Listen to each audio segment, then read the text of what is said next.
HITEX exhibition సెంటర్లో నిర్వహించిన అంతర్జాతీయ rice and grains tech expo 2026లో పాల్గొన్నారు మంత్రి ఉత్తమ్ కుమార్ రెడ్డి.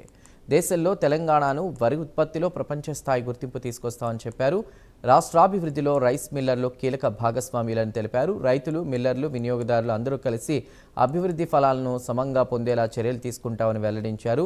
బియ్యం ఎగుమతులు పెంచేందుకు, మిల్లుల ఎగుమతుల వైపు మళ్లేందుకు ప్రత్యేక ప్రోత్సాహకాలను ప్రభుత్వం పరిశీలిస్తోందని వెల్లడించారు. యాంత్రీకరణ ద్వారానే భవిష్యత్ అభివృద్ధి ఉందని తెలిపారు. రైస్ మిల్లింగ్ రంగంలో కార్మికుల కొరత ప్రధాన సవాల్గా మారిందని చెప్పారు మంత్రి ఉత్తమ్.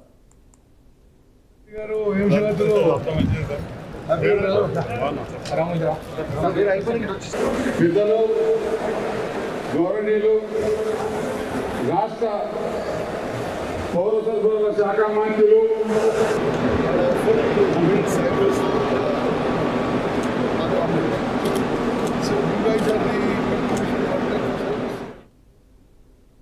ఓపెన్ ఆఫర్ ఇస్తున్నా.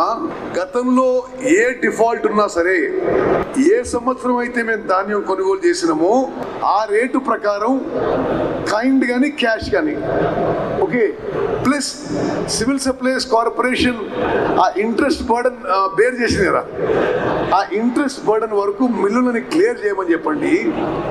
పెనాల్టీ విషయం తప్పనిసరిగా దానికి ఎట్లా మీకు కొంత రిలీఫ్ ఇవ్వాలో మేము క్యాబినెట్లో చర్చిస్తాం. ఇది 10,000 కోట్ల ఈ బకాయిలు ఉండి మాకు ఇది ఇవ్వండి అది ఇవ్వండి అంటే మేమే చేస్తాం. అంటే ఇది నాట్ అన్ ఇండివిజువల్ డెసిషన్. ప్రతి నెల 6 కిలోల సన్న బియ్యం, మంచి క్వాలిటీ సన్న బియ్యం ఇస్తున్న ప్రభుత్వం మా ప్రభుత్వం అని చెప్పి మనం చెప్తున్నాం.